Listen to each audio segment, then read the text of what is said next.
에베소서 6장 10절부터 18절까지의 말씀 제가 봉독합니다. 끝으로 너희가 주 안에서와 그 힘의 능력으로 강건하여 지고 마귀의 관계를 능히 대적하기 위하여 하나님의 전신갑주를 입으라.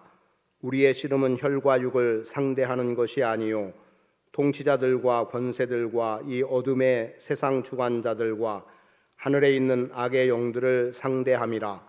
그러므로 하나님의 전신갑주를 취하라. 이는 악한 날에 너희가 능히 대적하고 모든 일을 행한 후에 서기 위함이라. 그런즉 서서 진리로 너희 허리띠를 띠고 의의 호심경을 붙이고 평안의 복음이 준비한 것으로 신을 신고 모든 것 위에 믿음의 방패를 가지고 이로써 능히 악한 자의 모든 불화살을 소멸하고 구원의 투구와 성령의 검 곧 하나님의 말씀을 가지라. 모든 기도와 간구를 하되 항상 성령 안에서 기도하기를 이를 위하여 깨어 간구하기를 항상 힘쓰며 여러 성도를 위하여 구하라. 아멘.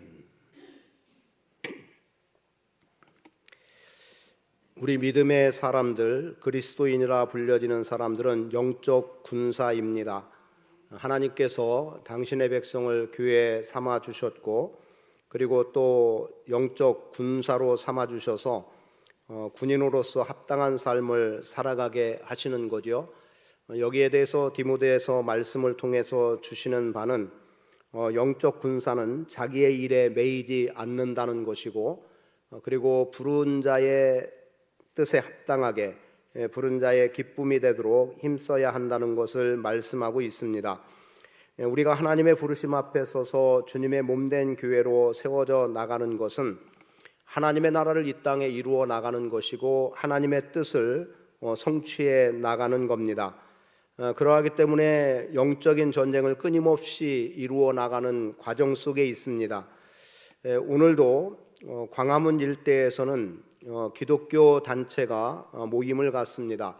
즉 한국 교회들이 개신교 깨어있는 교회들이 힘써서 하나님 앞에 예배하고 또 큰 기도회라고 이렇게 또 붙여놨더라고요. 기도를 통해서 이 땅에 하나님의 공의가 세워지기를 원하는 건데 근데 우리가 살아가는 이 상황 현실들은 우리를 참 답답하게 만들기도 합니다.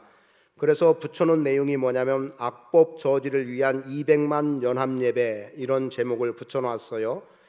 그리고 한국 교회들이 오늘 모입니다. 아마도 대개의 교회들이 지금 일부 예배를 일찍 하고 그리고 아마 지방에 있는 교회들은 광화문을 향하여 올라가고 있을 겁니다. 버스로 대충 한 230~400대 정도의 버스가 올라간다고 그러고요. 또 지금 그렇게 버스나 기차로 올라가는 등록된 인원이 대략 60만 명을 넘어섰습니다.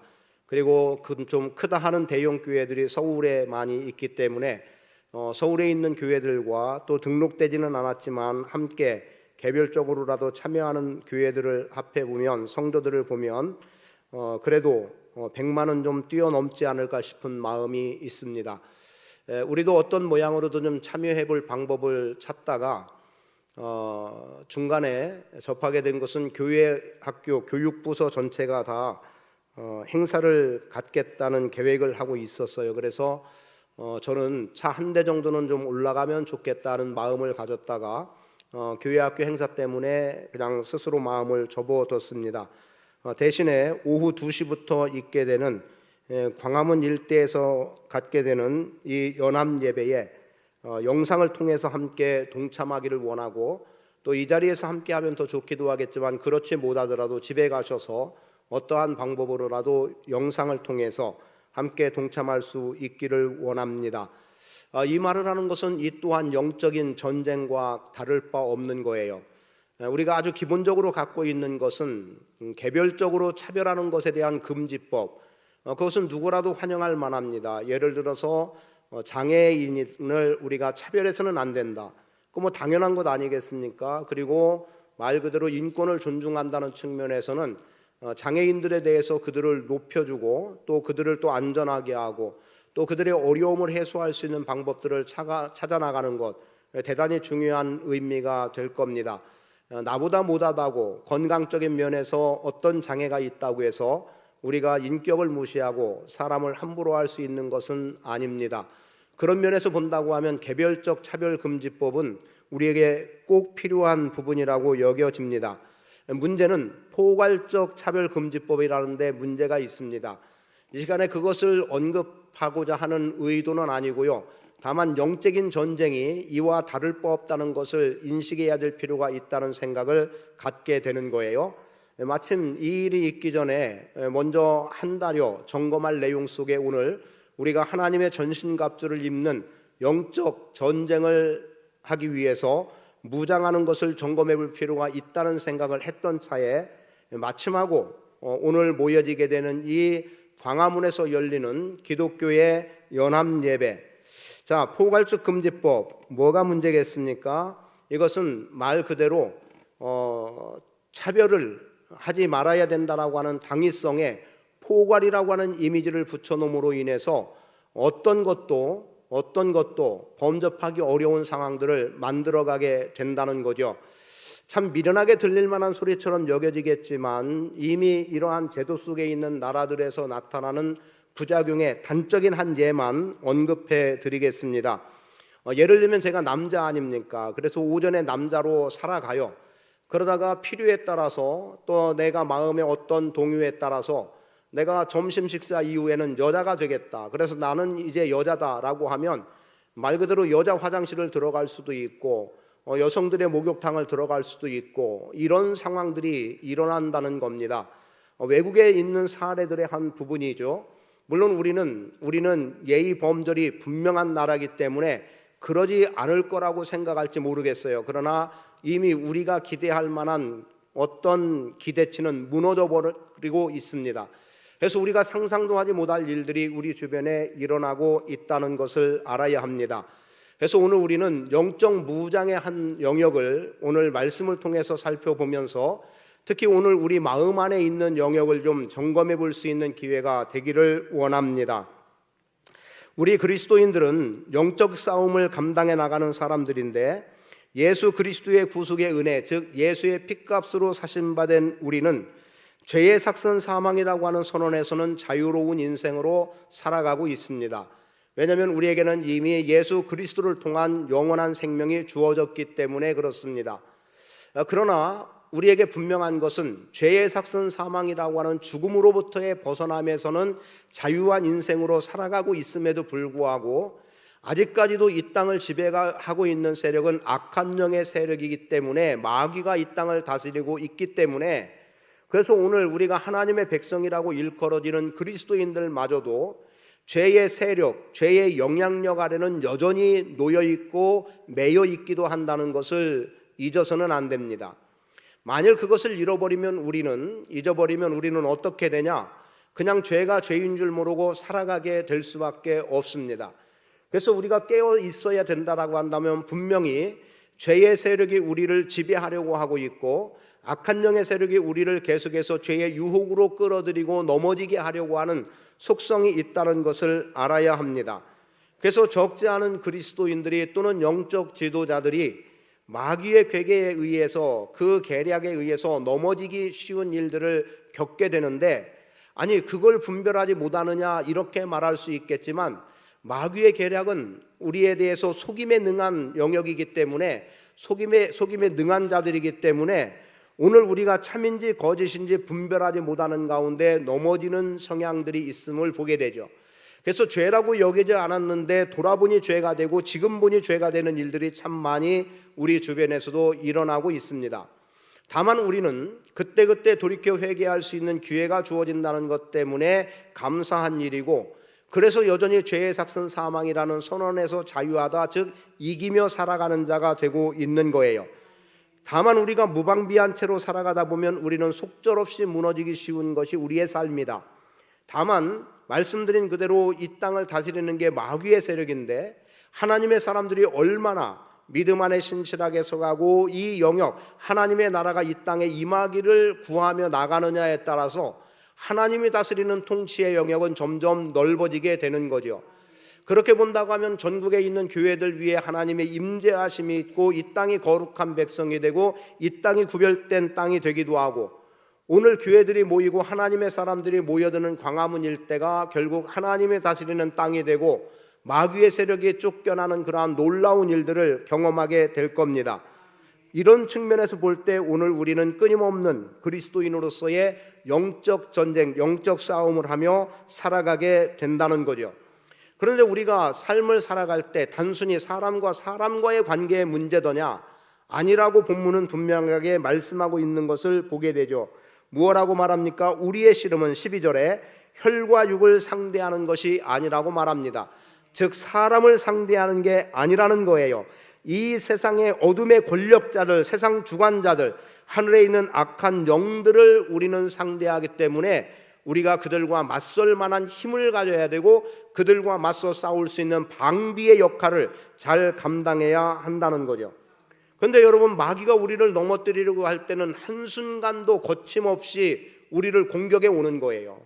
그냥 우리가 경계하고 있을 때만 공격해 온다면 막아설 수 있겠지만 우리가 어느 순간 느슨해져 있는 상황에서도 사단은 공격해 오는 거죠.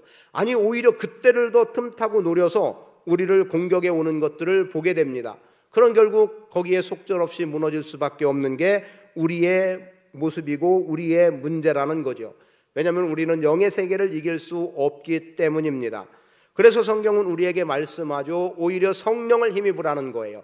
그러면 이긴다는 겁니다. 3장 16절에서도 말씀하기를 무엇라고 말하냐면 그의 영광의 풍성함을 따라 그의 성령으로 말미암아 너희 속사람을 능력으로 강건하게 하시오며, 성령으로 말미암아 우리를 강하게 무장해야 된다는 것이고, 그것을 지금 말씀에서는 하나님의 전신갑주를 입으라, 하나님의 전신갑주를 취하라고 말씀하고 있는 것을 보게 됩니다. 그래서 여러분은 마귀의 계략에 대적해 설 수 있도록 하나님의 전신갑주를 입고 영적 싸움을 감당해 나가는 삶을 살아야 합니다. 무엇보다 영적 싸움에서 이기는 자가 되어야 합니다. 그래서 이 시간에 우리가 영적 싸움에서 이길 수 있기 위해서 우리의 속사람을 강건케 해야 될 영역을 한번 점검해보고, 그리고 말씀대로 본문에 기록된 하나님의 전신갑주를 입어야 되는 그 분명함을 이 시간 명확하게 해나갈 수 있기를 바라고요. 그런 가운데 여러분들이 영적으로 승리하는 인생으로 서기를 축복합니다. 영적 무장, 속사람을 강건하게 해야 합니다. 방금 읽어드렸던 3장 16절 말씀, 그리스도로 말미암아 우리의 속사람이 강건해지고 성령으로 말미암아 우리의 속사람이 강건해질 수 있는 삶을 살아야 한다는 거죠. 예수 그리스도의 풍성함에, 영광의 풍성함이 우리 가운데 있을 때 우리는 우리의 속사람을 강건하게 할 수 있습니다. 오늘 우리가 성령을 의지해서 또는 하나님의 전신갑주를 입음으로 인해서 악한 마귀의 세력을 이길 수 있다라고 하지만 마귀 역시 강력한 무장을 하고 우리를 공격하고 우리를 패배시키려 한다는 것을 알아야 합니다. 특히 말씀드린 그대로 악한 영의 세력은 우리를 끊임없이 대적하고 우리를 이기려 한다는 거죠. 사실 전쟁에서 지려고 하는 사람이 어디 있겠습니까? 어찌하든 이기려고 하죠. 지금도 우리는 많은 적지 않은 위기 속에 있는 것들을 보게 돼요. 이미 러시아와 우크라이나의 전쟁, 우리는 어떤 면에서 방관자적인 위치에 있었을지 몰라요. 물론 적지 않은 관심을 가졌고 아마도 특별하지 않은 한 대다수는 우크라이나가 잘 이겨냈으면 좋겠다, 그리고 결국은 승리를 거뒀으면 좋겠다, 러시아가 그냥 철수하면 좋겠다, 이런 정도의 생각을 갖기도 했습니다. 그리고 여러 모양으로 또 우크라이나를 지원하는 세력들을 보면서 저들이 이전에 빼앗겼다고 말하는 어떤 땅들을 그들이 도로 찾아서 오히려 승리하는 모습을 보이면 좋겠다는 생각을 해오기도 했습니다. 그런데 지금 우리는 지금 불안한 처지에 놓여 있음을 보게 되죠. 북한이 우크라이나의 전쟁에 참여하기 위해서 지금 러시아의 파병이 돼서 함께 움직인다는 거죠. 즉 우크라이나에 파병돼 버리는 거예요. 그리고 거기에 대한 여러 가지 이야기들이 지금 설같이 나오고 있는 부분입니다만 많이 나오고 있습니다. 그리고 실제 몇몇 영상들은 그들의, 즉 북한 말을 쓰는 사람들의 말이 나오기도 하고, 분명히 북한 사람들이 미국의 러시아와 함께 우크라이나의 전쟁에 임하는 것으로 보여집니다. 그랬더니 또 우리 대통령은 또 뭐라고 말했습니까? 며칠 전에 폴란드 대사입니까? 폴란드에서 온 누군가와 이야기 속에서 제가 몽골에서 접했기 때문에 상세하게 읽어보진 못했는데, 그 내용 속에서 아마도 북한이 이렇게 우크라이나의 전쟁에 참여를 하게 된다고 하면 우리도 살상 무기를 지원할 방안을 열어놓고 있다는 어떤 정도의 내용으로 보았습니다. 그렇게 되면 이제 남북의 문제가 심각한 상황이 될 수도 있겠다라는 거죠. 사실은 이보다 전에 우크라이나와 러시아의 전쟁이 있었을 때 등장했던 이야기들이 있습니다. 다음으로 중국이 대만을 공격할 것이고, 그 다음에 북한과 남한이 세 번째로 전쟁을 치를 거라고 대개 전문가들 입장에서 보았던 시각이었어요. 그런데 그 사이에 이스라엘과 또 하마스의 전쟁이 있어서 어제 내용을 잠깐 보니까 이스라엘이 이란의 영공으로 날아가서 아마 폭격을 했던 사건도 있었던 것 같습니다. 그러니까 이란 영공이 뚫렸다, 이런 표현이 나오기도 했어요. 그런데 이것도 불안한 문제죠. 왜냐하면 이란도 핵으로 무장한 부분이 있는 것으로 알고 있기 때문에 그렇습니다. 물론 전쟁이라는 게 쉽게 일어나지 않을 것이고 남북 전쟁은 더더욱 쉽지 않을 거라고 보지만, 그럼에도 불구하고 우리는 여러 모양으로 염려와 걱정들을 하지 않을 수 없는 상황이 됐어요. 그런데 어떤 설문조사에서 보니까 그러면 전쟁이 일어났을 때 얼마나 예비군들이라고 해야 될까요? 군에 다녀온 사람들이 얼마나 다시 나라를 위해서 군에 들어가서 전쟁에 서겠느냐는 건데 20%도 나오지 않았어요. 그리고 해외로 나가겠다는 사람들도 10%가 넘는 사람들이 나온 것 같습니다. 그리고 또 한 20여 프로가 뒤에서 조용히 자신의 방식으로 그 전쟁을 돕는 일을 하겠다, 이런 정도의 표현이 나온 것 같아요. 그렇다면 과연 우리가 직접 전쟁에 맞닥뜨려졌을 때 과연 우리의 정신적인 측면, 우리의 정신적인 무장이 이겨낼 수 있을까? 좋은 전쟁 무기가 있어서 그래서 우리가 이길 수 있다는 장담을 하고 있지만, 어떤 면에서 정신적인 무장은, 속사람이라고 말할 수 있는 이런 개념의 무장은 오히려 우리가 불완전한 모습이 아닐까 싶은 거죠. 그렇다고 한다면 우리가 외적으로 무장하는 것도 중요하지만 우리의 내면의 중요성이 있는 거예요. 그런데 마귀는 우리의 속사람을 무너뜨리려고 하는 거예요. 그 속사람을 무너뜨려서 우리를 패배시키려고 하는 것이 마귀의 계략인 것을 알아야 합니다. 그리고 그것이 마귀의 강력한 무기다. 여러분, 마귀는 어떤 특별한 무기를 가지고 있지 않아요. 그럼에도 어떤 강력함은 우리의 마음의 상태를 움직여서 우리가 변질됨으로 나가면 결국 그것은 마귀가 승리하는 결과를 가져오게 하는 일들이 있습니다. 세세하게 설명적인 건 아니겠지만 그 중에 하나가 우리가 보통 대개 표현할 수 있는 내용 하나죠. 마귀는 우리 믿음의 사람들을 교만에 빠지게 하는 거예요. 교만에 빠져버리는 순간 우리는 우리의 인생에 무너지는 것들을 보게 돼요. 아니, 자신은 교만에 빠져 있는 자신은 자신이 교만한지도 모르고 자신이 무너진다는 사실도 알지 못합니다. 그런데 하나님과 마귀와의 관계 속에서 가장 죄된 모습을 찾아본다면, 아니, 하나님이 만든 피조물 중에서 악한 세력으로 바뀌어진 세력을 굳이 찾아본다면 그게 마귀인데, 그 마귀는 천사가 교만해짐으로 인해서 생겨나게 된 겁니다. 그러니까 하나님은 천사로 만들었는데 이 천사가 어때요? 내가 하나님과 같이 되리라고 했더니 결국 그것이 교만으로 만들어지게 되고 결국 이 땅에 어둠의 세력들이 지배할 수밖에 없는 상황으로 몰려간 상황들을 우리는 알고 있습니다. 그렇다면 마귀는 우리에게 교만한 마음을 준다는 말을 달리 말하면 이렇게 표현도 가능할 것 같아요. 우리에게 교만이 들어온 것은 결국 우리가 마귀의 길을 걷는 것이다. 여러분, 하나님의 백성으로 하나님의 길을 걸어가야 될 우리가 교만이 우리 안에 들어와 싹을 내기 시작한다면 우리는 마귀의 걸음을 걷기 시작하는 게 돼버리고 만다는 거죠.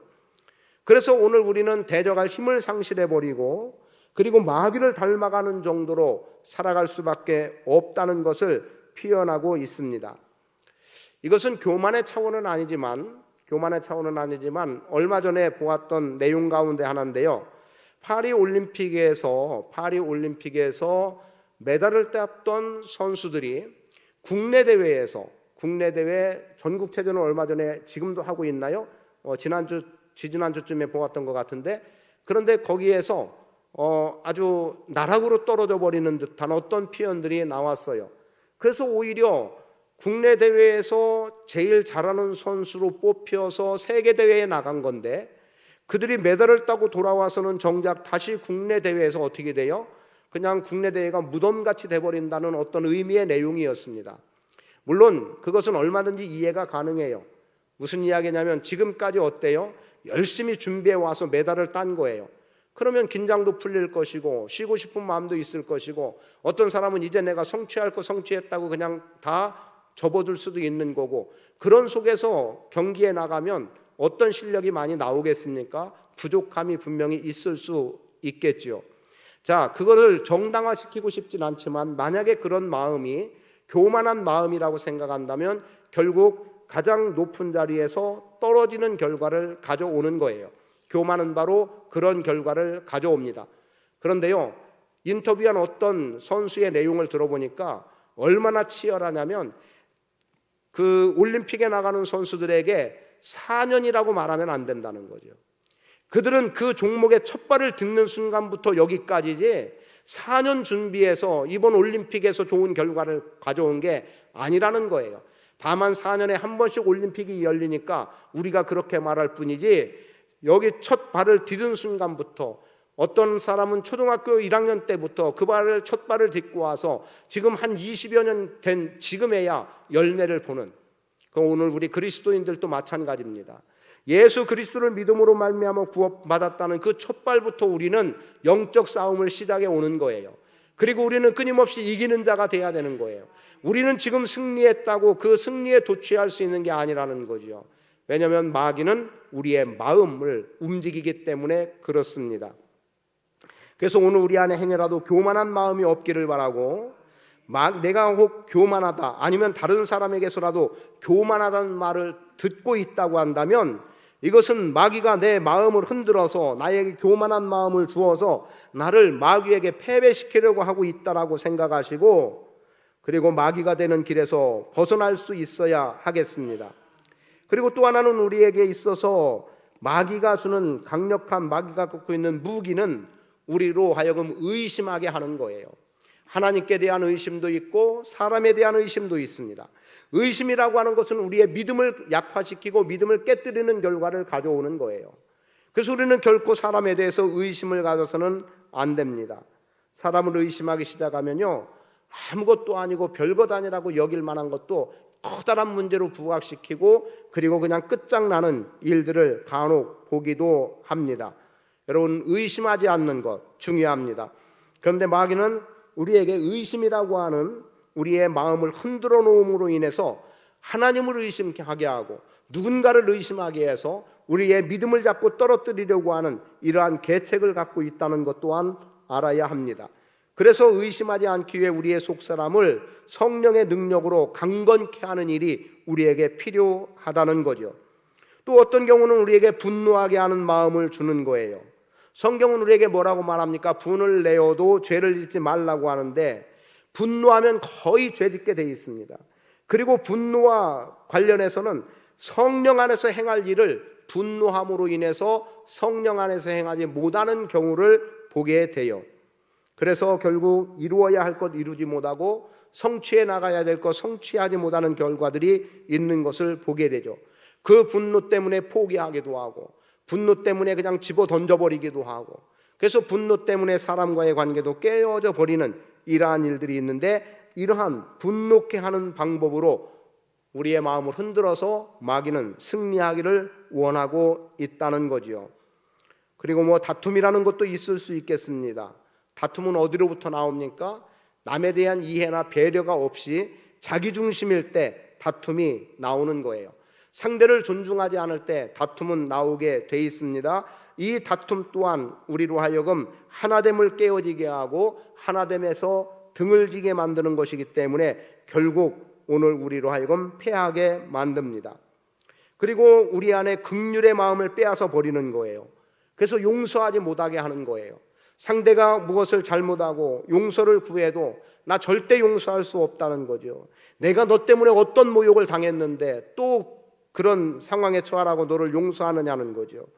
그래서 용서하지 못하는 이 마음은 오늘 우리로 하여금 사람과의 관계 속에서 끊임없는 원수로 가게 만들어버린 일들이 많습니다. 그리고 실제로 용서하지 못하는 사람들의 삶이 어떤지 압니까? 거룩한 척이에요. 누가 봐도 거룩해요. 누가 봐도 본받을 만한 사람 같아요. 그런데요, 그 사람은 얼마나 용서하지 못하고 또는 그 용서하지 못하는 교만 속에 살아가는지 모릅니다. 사실 이 긍휼의 마음 빼앗기는 것 참 두렵고 떨리는 거예요. 긍휼의 마음, 용서의 마음이 있으면 우리는 사람을 얻을 수 있는 것이고 관계를 회복시켜 나갈 수 있는 겁니다. 그런데 이런 것에서 우리가 벗어나지면 안 된다라는 겁니다. 그리고 거룩한 삶을 살아가지 못하도록 하는 거죠. 거룩한 삶을 살아가지 못하게 하는 것은 우리가 성령의 사람으로 살지 못하게 하는 거예요. 오늘 우리 몸은 성령이 거하는 성전이라고 말씀하고 있는데, 그런데 내가 거룩한 삶을 살지 못하게 한다는 것은 결국 내 안에 성령이 없는 인생으로 살아가게 만드는 일들입니다. 그래서 오늘 우리는 이런 것에서 우리의 마음이 흔들리지 않아야 된다는 거죠. 교만을 조금만 더 언급해 드리면 이런 경우라고 말할 수도 있을 겁니다. 예를 들어 교만한 사람, 말씀드린 그대로 자신은 교만한지 모르죠. 그리고 교만한 사람 앞에는 대개 누군가 고개를 숙이는 사람들이 있어요. 그럼 고개를 숙이는 사람들이 어떤지 압니까? 고개를 숙이는 그 순간부터 교만한 상대에 대해서 속으로 욕하기 시작하죠. 상대는 자기를 존중해서 자기가 잘나서 인사받는 줄 알고 상대가 고개 숙이는 줄 알지만 결코 그렇지 않습니다. 자기를 비난하는 소리조차도 듣지 못하는 게 교만함이에요. 그래서 바라기는 여러분들의 속사람이 강건해져야 되는데, 마귀는 여러분의 마음을 흔들어서 여러분의 속마음을 흔들어 놔서 결국 영적인 무장을 하지 못하게 하고 그 무장이 흐트러지게 하고 결국 넘어지게 하는 결과를 가져오고 만다는 거죠. 저는 여러분들이 하나님의 전신갑주와 함께 속사람이 강건하게 되는 그 은혜로 살아갈 수 있게 되기를 축복합니다. 이제 본문이 말씀하고 있는 하나님의 전신갑주를 봅니다. 하나님의 전신갑주 뭐라고 말하고 있습니까?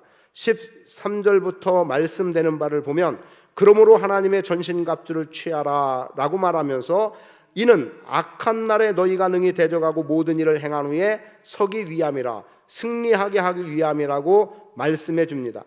그러면서 진리로 허리띠를 띠라고 말하죠. 의의 호심경, 즉 가슴바지예요. 가슴을 보호할 수 있는 것을 붙이고, 평안의 복음이 준비한 것으로 복음의 신을 신고, 그리고 믿음의 방패를 갖고 모든 불화살을 소멸하라는 겁니다. 그리고 17절에 구원의 투구와 성령의 검, 즉 하나님의 말씀을 가지라고 말합니다. 그런데 왜 제가 이 하나님의 전신갑주를 고열의 전신갑주라고도 말하느냐면, 하나님의 전신갑주를 변형시키려고 하는 얘기가 아닙니다. 여러분, 구원의 은혜를 생각해 보세요. 그리고 이사야 53장을 통해서 주신 말씀대로라면 그가 찔림은 우리의 허물 때문이요 그가 상함은 우리의 죄악 때문이라. 우리가 징계를 받음으로 그가 징계를 받음으로 우리가 평화를 누리고 그가 채찍에 맞음으로 우리가 나음을 입었도다라고 말합니다. 여러분, 예수님이 십자가를 지시는 장면을 영화로라도 봤어요. 혹은 그림으로라도 봤어요. 그게 예수님의 죽으심과 크게 다를 바 없는 거고, 아니면 가장 혹독하리만큼 현실감 있게 본 것 중에 하나가 뭡니까? 오늘 누가 만든 거였죠? 그리스도의 어떤 유혹 관계된 부분에서 제목이 갑자기 생각이 안 나네요. 정작 또 이야기하려다 보니까 영화 하나가 있었어요. 그런데 예수님이 채찍에 맞는 것부터 십자가에 못 박혀 죽으시는 장면까지의 아주 생생한, 어쩌면은 우리가 너무 고통스러워서 우리의 눈을 돌려야 됐던, 그래서 손에다가 못을 박는 그러한 장면도 생생하게 묘사되는 그런 영화를, 멜 깁슨이 제작한 영화를 본 적이 있습니다. 자, 그런 그림을 한번 여러분에게서 좀 떠올려 보세요. 아침 시간이지만 한번 떠올려 보세요. 왜 고열의 전신갑주라고 말하냐면 예수님 그냥 쉽게 이렇게 보겠습니다. 머리에 가시관을 쓰셨어요. 머리에 가시관을 쓰셔서 가시에 찔리고 긁히고 찢겨서 흘리는 피가 있습니다.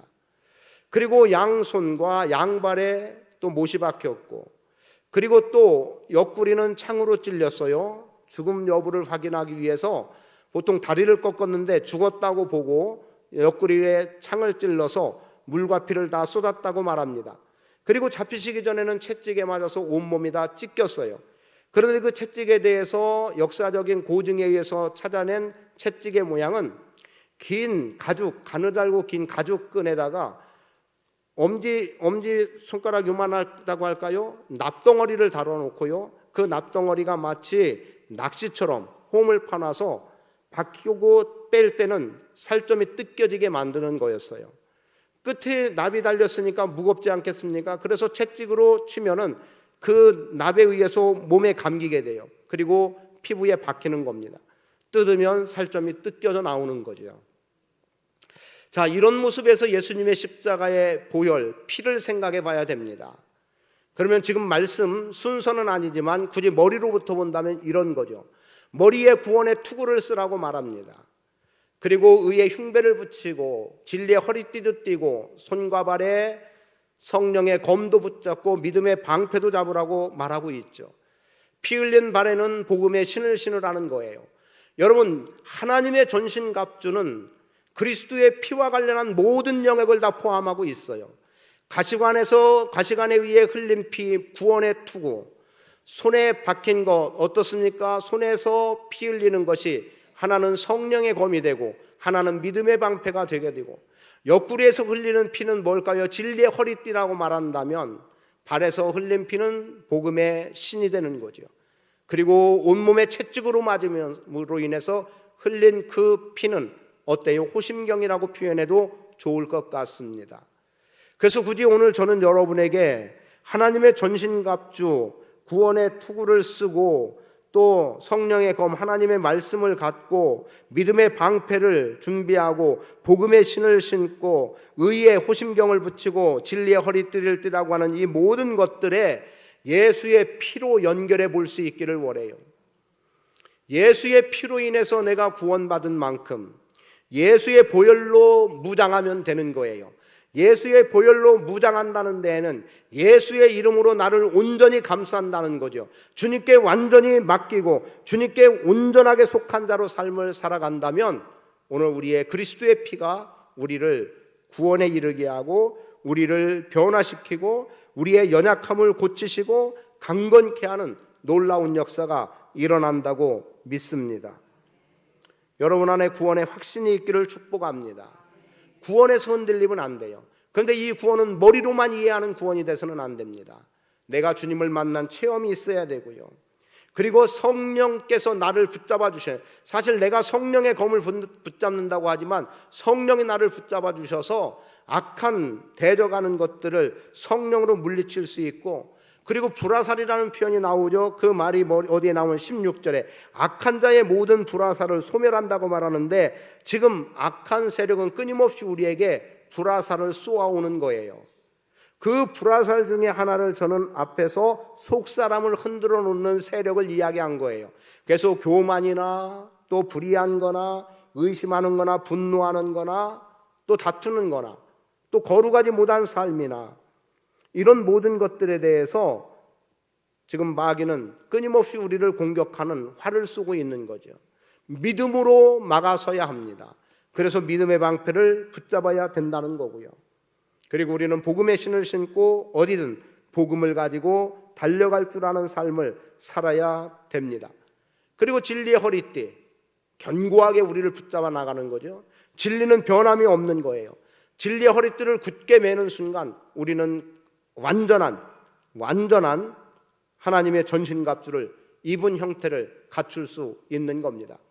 저는 여러분 안에 구원을 생각할 때도 예수의 피를 생각하시고, 성령을 생각할 때도 예수의 피를 생각하시고, 믿음을 생각할 때도 예수의 피를 생각하시고, 복음도 진리도 또 호심경도 또 그 어떤 것도 하나님의 전신갑주라고 하는 속에서 예수 그리스도의 보혈, 피를 생각할 수 있기를 축복합니다.